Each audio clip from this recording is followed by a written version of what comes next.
Hello everyone, my name is Tyler DeLuca, and during my day job, if you don't know me, I am a sports reporter. I talk about basketball, I write about basketball, I report about basketball, I have opinions about basketball, but during the nighttime, during my own time, my own personal time, I am an avid Pokemon fan, and this weekend had some fantastic Pokemon on display in Anaheim, California at the Pokemon World Championships, and I just can't stop thinking about it. Those last sets, those championship sets, all throughout the weekend, just fantastic Pokemon. That is why we do it. The moments, the competitiveness, the down to the wire, 1 HP. I mean, just goodness gracious, what an absolute weekend. And I need to talk about it. So I'm making a brand new show. I'm doing this my way. We're taking the sports world, we're taking the Pokemon world, and we're bringing it together. I got some awards to give out for the Pokemon World Championships. I got MVP, I got Rookie of the Year, I got Hot Seat, and I have a very special award for this show, which I am calling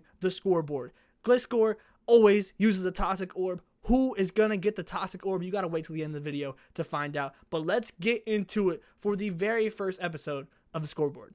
So first off, let's talk about the MVP. And I want to talk about the way, as someone who looks at sports and looks at how an MVP is decided, what are the qualifications, right, to be an MVP? To me, it's stats, it's standings, and it's storyline.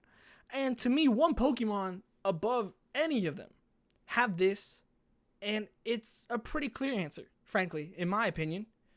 It's Koraidon.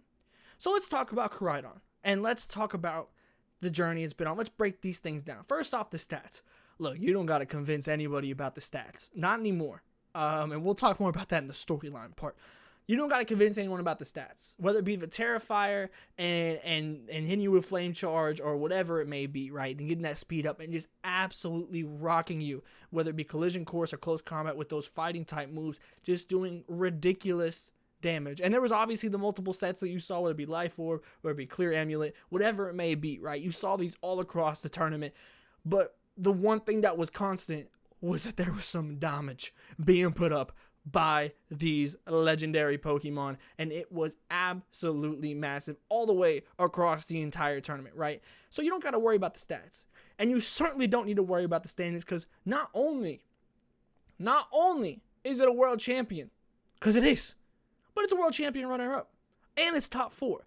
Like, all over this tournament, when you look up and down the standings, you are going to find Koraidon. And that's not something that has always been what you can say about this Pokemon. Because let's rewind. Let's talk about the story.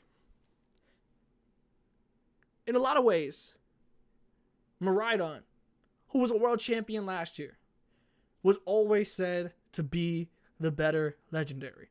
To be the better cover art Pokemon. And it was clear as day. It was clear as day. No debate. And yet, over the course of this season, we have seen this crescendo of Koraidon play that has snowballed into what we see here. I mentioned it in the standings, but you look up and down these standings, right? You have 1 in top 16, 2 in top 16, 1 in top 8, two. You have 1 in top 4, and then the world champions, right? You got what, Miraidon in top 8, top 16, twice. That's it. The story's over. It's a storybook ending for Koraidon here, because that's it. Point proven. No more debate. They are both world champions. And if this is our last, with Pokemon Champions coming out, if this is the last kind of run with Scarlet and Violet, what a way to end it, right? Both box art legendaries are world champions, and there is not one that is truly better than the other the way that people made it out to be in the beginning. To me, it's clear. The MVP of the Pokemon World Championships is absolutely Koraidon. So let's talk about the Rookie of the Year then. A Pokemon that is making their first appearance in the Hall of Fame. Is making their first appearance as a Pokemon World Champion. And to me, when looking at that final series especially, Brute Bonnet, what an absolute menace. I mean, goodness gracious, both players, the only two Pokemon that they share were the MVP and the Rookie of the Year. They both had that Koraidon, they both had Brute Bonnet. I mean, putting that Terra Water on there and just absolutely tanking, right? And the spores speak for themselves. The sleep turns in that final series were so important for both sides, right? And especially for Giovanni. I mean, I felt like there was a time where James's entire team was just snoozing in that game.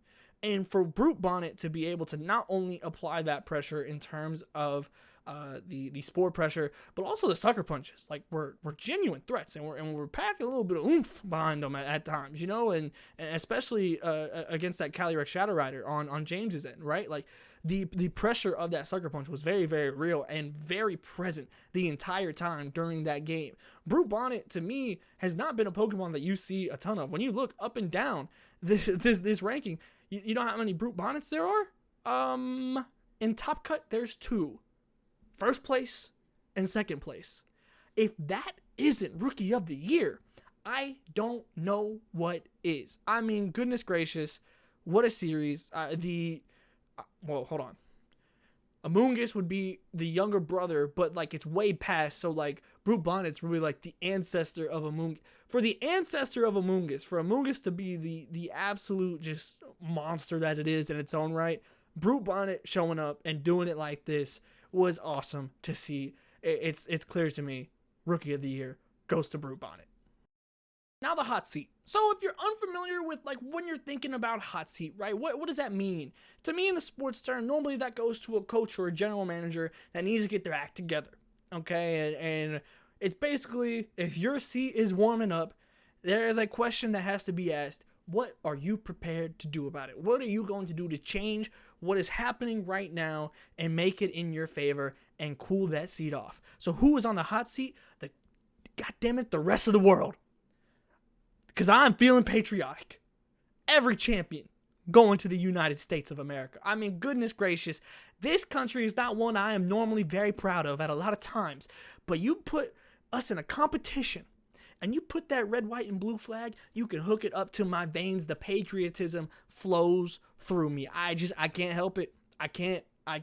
And for the rest of the world, whether it be any region, EU especially, I'm looking at you, EU, because EU was coming over and was just running stuff at times. And I get it, okay? And there was all the jokes after NAIC, put it on the world stage, and look who reigns supreme.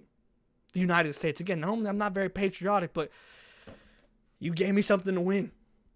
And I'm taking this win as if it's my own. Rest of the world, the globe, the billions, you're on the hot seat. What are you prepared to do about it?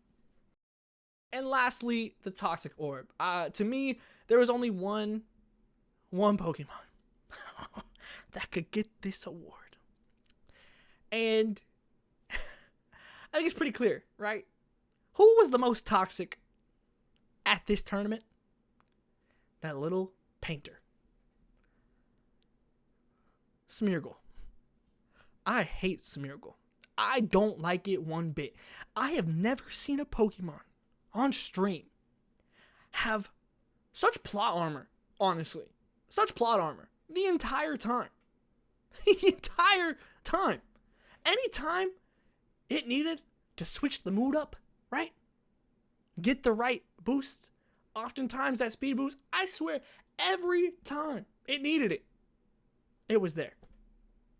Every single time. And that's not even getting into the usage and the movesets and the sleep or fake out or whatever it might be. Like, that's not even getting into any of that. I'm honestly overjoyed that Smeargle is not a world champion. Not this year. I am overjoyed by that. Because I don't know how many times, you might have to keep track of this, how many times that Smeargle is going to hold the award for the Toxic Orb. But I am very confident that this is not going to be the last time it does. That dog is toxic. Great painter. Love what you do. But you're toxic. And so, the very first ever Toxic Orb goes to Smeargle. And rightfully so. Those are my thoughts about the Pokemon World Championships. This is different. This is something new. I just wanted to try it out. I just want to click record and talk Pokemon with you guys. Let me know what you think down below in the comments. Who would you give your awards to? I'm all ears about this. And if you want more of this, first off, I'm trying to get my desktop. My desktop kind of blew up on me. I'm working on it. But we're going to get back to streaming. We're going to get back to uploading on here because I want to play Pokemon. And I want to commentate at the World Championships more than ever after seeing it on that big stage. That is where I want to be. That is what we're going to achieve. So make sure you're subscribed here. Like, comment, subscribe, share, all those things. You know the drill. We're here on YouTube. You know the drill. But until next time, I'm Tyler DeLuca, and this was The Scoreboard.